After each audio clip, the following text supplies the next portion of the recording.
চিড়িয়াখানায় 2 ঘন্টা মতন সময় কাটানোর পরে তারপরে বাইরে বেরিয়ে একটু খাওয়া দাওয়া হলো। তারপর আমরা সায়েন্স সিটি চলে আসলাম। চলো তোমাদেরকে সায়েন্স সিটির ভিতরটা ঘুরে দেখাই।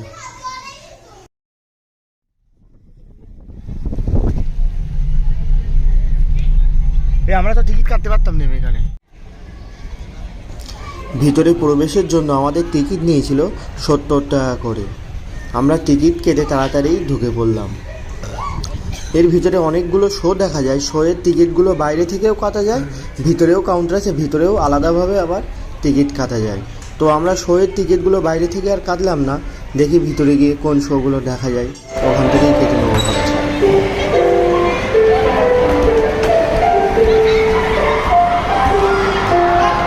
বাজাও বাজাও।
এইদিকে তাকাও। বল চলে গিয়েছে, বল দেখতে পাই না এখনো।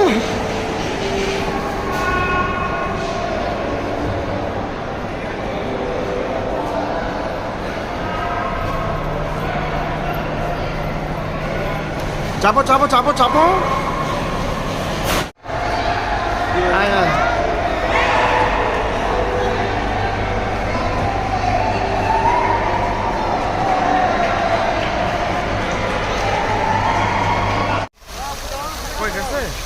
হ্যাঁ তাহলে আমি যাচ্ছি।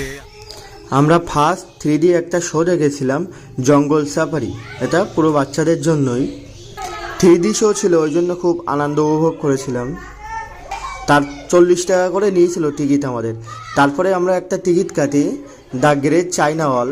একটা মেশিনের মধ্যে যেতে হয়। তারপরে চলো দেখাই তোমাদেরকে।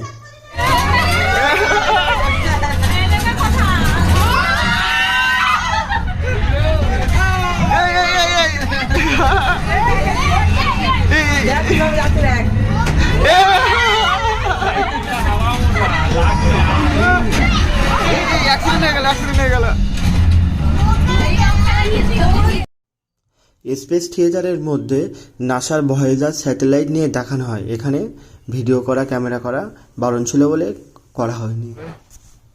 এটা সত্যি অসাধারণ লেগেছিল, আর 3D খুব ভালো লেগেছিল।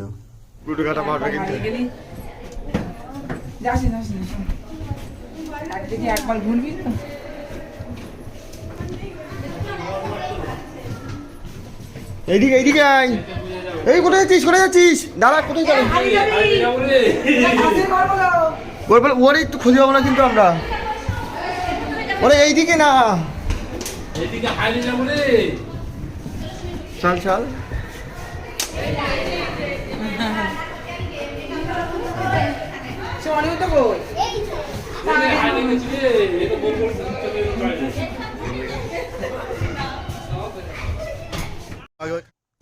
সায়েন্স সিটির ভিতরে ঘুরতে ঘুরতে একদমই সন্ধ্যা হয়ে যায়। তারপরে খুব খিদেও পেয়ে যায়।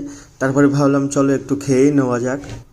তো এখন খাওয়া দাওয়া চলছে। এরপরে আমরা রোপওয়ে করে বাইরে বার হব। চলো বন্ধুরা, তোমাদেরকে খাওয়া দাওয়ার পরে রোপওয়ের উপর থেকে কেমন লাগে সেই দৃশ্যটা দেখাবো, কলকাতা শহর।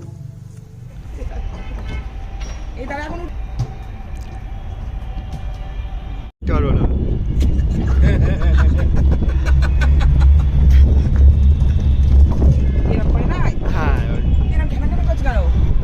চুপ করো না একটু।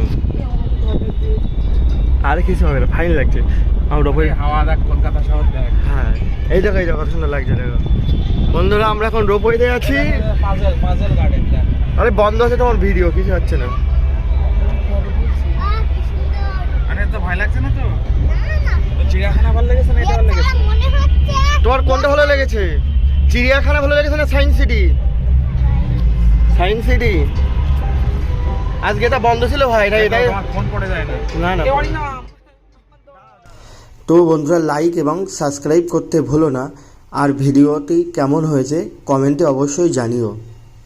আর এই রকম ভিডিও দেখার জন্য আমার সাথে জুড়ে থাকো, সাবস্ক্রাইব করে দিও অবশ্যই।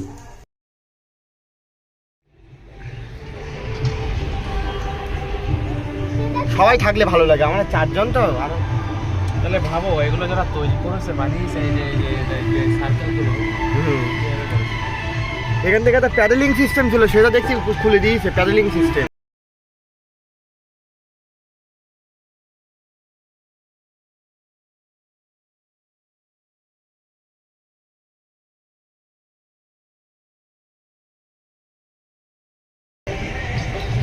যা উপভোগ করছি। আরে আমাদের দাঁড় করাইছিল বলতে ভালো লাগছিল। কেন দাঁড়া যাচ্ছে ওরকম বলুন কেন? কিচ্ছু হবে না রে। ওরে ওইখানটাই ওই লোহার যে ব্যারিকেড গুলো ওইখানে একটু এরকম হয়।